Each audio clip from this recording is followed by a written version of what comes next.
This is an NBC News special report. Here's Tom Janis. And we are coming on the air tonight right now with breaking news. President Trump now says he will implement a 90-day pause on tariffs on imports from more than 75 countries, but notably not for China. The president also saying that he will raise the tariff on Chinese imports now up to 125%. The market's already reacting positively to the news, with the Dow surging more than 2,000 points and climbing. We're going to stay watching that. But first, I want to go straight to our senior White House correspondent, Garrett Haake. Garrett, tell our viewers what you know so far about this decision by the president. Yeah, Tom, it's an extraordinary bit of governing by social media posts. Less than a day after these tariffs, global in nature, went into effect on trading partners around the world, the president says he is pausing or substantially reducing most of them. A 90-day pause. His language is unclear, but it suggests that for most countries, the 75 or so who've either reached out to him or not retaliated against the United States since his tariff order will see their tariffs either paused for 90 days or reduced to that 10% flat rate for that time. In the same post, he says that he is substantially raising the tariff rate on goods from China to 125%. Tom? Yeah, we understand the Treasury Secretary is speaking right now on the White House lawn. Let's listen in. Ask you three quick things for the sake of clarity, because the markets are open and they're wondering. First of all, Mexico and China, are they part of this 10% universal? Mexico and Canada, are they part of the 10%? Yes. Okay. Second, given then that you have the rest of the world essentially calling it, it's not China, is this now just all about China? Well, it's about bad actors, and what we will see is some of the very early countries are China's neighbors. That we're going to see. I'm seeing Vietnam today. Japan's at the front of the queue. South Korea, India.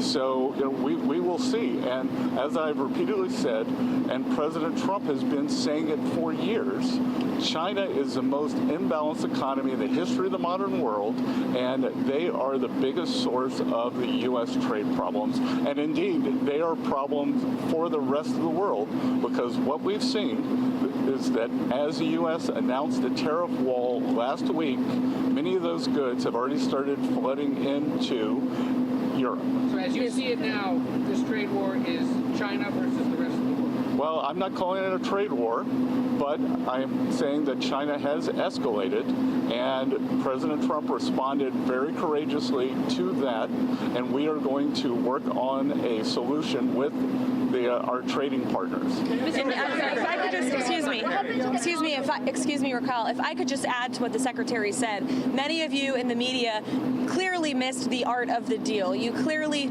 failed to see what President Trump is doing here. You tried to say that the rest of the world would be moved closer to China, when in fact we've seen the opposite effect. The entire world is calling the United States of America, not China, because they need our markets, they need our consumers, and they need this president in the Oval Office to talk to them. And that's exactly why more than 75 countries have called, because the United States of America is the best place in the world to do business. And as the president has shown great courage, as the secretary has said, in choosing to retaliate against China even higher. Elena, go ahead. Hi, thank you, Treasury Secretary Vesson.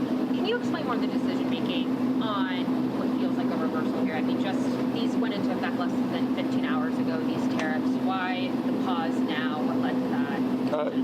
No. Again, President Trump created maximum negotiating leverage for himself, and which tariffs went into effect 15 hours ago? The ones that we have lowered went into effect a week ago. They were announced a week ago, and we've just been overwhelmed by the response from mostly our allies who want to come and negotiate in good faith. So we are expecting them to come with their best deal. As I said a week ago today, don't retaliate. Hold your ground. Let's see what happens. And China, they kept escalating and escalating, and now they have 125% tariffs that will be effective immediately. Mr. Secretary, go ahead. Mr. Secretary, thanks so much for doing this. The 90-day pause on the reciprocal tariffs, is that because of the whiplash that we've been seeing across the financial markets? How much was, what we saw in the stock markets, a part of this decision? No, it's because because of the large number of inbounds. We've had more than 75 countries contact us, and I imagine after today there will be more. So it is just a processing problem. Each one of these solutions is going to be bespoke. It is going to take some time, and President Trump wants to be personally involved. So that's why we're getting the 90-day pause. Clarification, Mr. Secretary, there was a tweet that you and Secretary left at the Oval Office with the President talking about this. Can you talk about what that conversation was like and what you guys said to one another that led to this decision? Look, it's all the President's decision, and the President had a level in mind to raise the China tariffs, and then he had the essentially the 3-month pause in mind, and we were discussing the exact wording.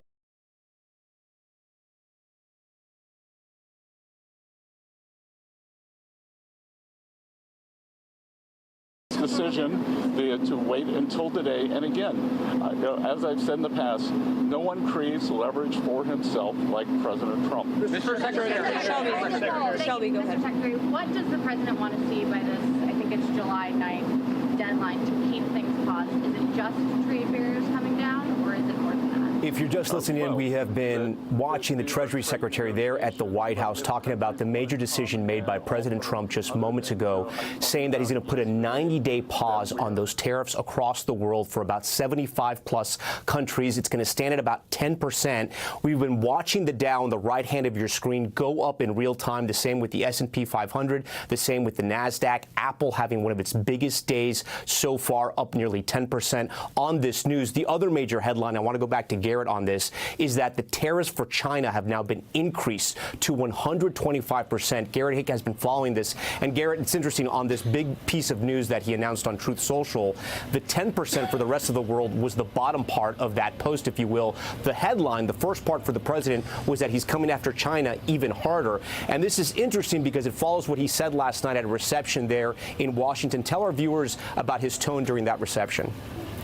Yeah, the president spoke for more than an hour last night in front of Republican lawmakers. He was all over the map, but much more aggressive about China and somewhat dismissive of the rest of the world, suggesting that so many world leaders were coming to him, essentially begging for trade deals.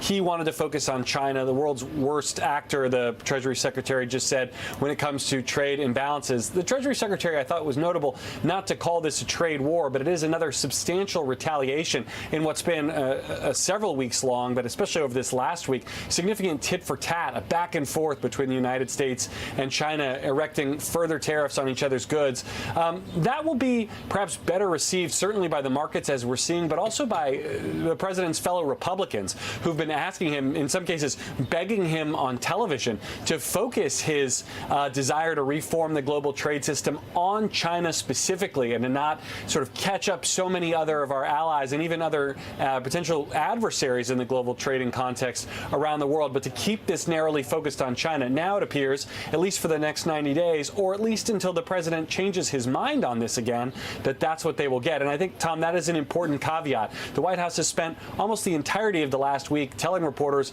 that these tariffs were permanent. They were not a negotiating tactic. They were something that the president was dug in on to remake the global economy. And now, a week later, they are paused for the next 90 days. All right, Garrett Haig for us. I do want to get to our NBC News senior business correspondent, Christine Romans, who also joins us live tonight. Christine, they're going to be selling neck braces down there on Wall Street because there's been so much whiplash. The market's now up on this news. Break this down for our viewers, right? Because it can get kind of confusing with the tariffs and the back and forths. Right. For right now, 10% for most countries. For China, it's 125%. So for the viewer at home, what does that mean? It still means there's a big new tariff on. It's just not the big, scary, sort of crippling tariff that the president had threatened and actually went into effect a little bit after midnight. And when you see the market response here, you can see that this is music to investors' ears who were really worried that those higher costs were going to be a big, big problem for business and for profits and for consumers and how much money consumers can spend. And to give you just a little bit of perspective, Tom, now you've got for the S&P and the Dow, this big, big monster rally here in the stock market has taken back about half of the losses that we've seen over the past 4 or 5 days. So when you think of that big washout that stocks had. They fell so sharply. Now they've crawled back halfway back. So that shows you how the power of this pause headline and just how important it was for investors. It's extraordinary the amount of wealth that is being moved with just these social media posts. Yeah. I do want to ask you, how are businesses operating in this environment, right? Our partners at CNBC have reports up about ports very concerned that there might be a pileup of cargo because people aren't sure if orders are going to be rejected with these tariffs. How is this affecting those businesses that are trying to ship things around the world? Well, look, they need clarity. They make a plan today for something that's going to arrive in weeks or months, right? And so the 3-month pause, while welcome, there are business owners who I've been talking to for the past several weeks who say they need to know for sure what is going to be the tariff regime a week from now, a month from now, a year from now, so that they can make their hiring plans, their buying plans, how much they pay their worker plans, because these tariffs eat up a big piece of their profits in their business. So this is a 3-month reprieve for these 75 countries whose goods were going to be taxed extra, and then, U.S. importers are going to have to pay this higher tax. But still, that means they want to get this figured out. They just want clarity.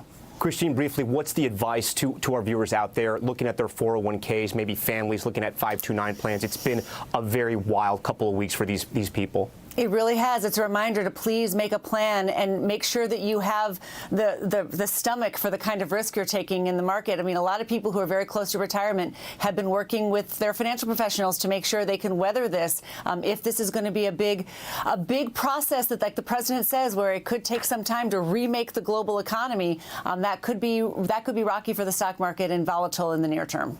All right, Christine Roman, it's Garrett Hake. We're going to check in back with you. We have about a minute left from this special report here. We expect any more movement from the White House. The president sometimes comes out and addresses the press on moments like this. Anything so far in the works?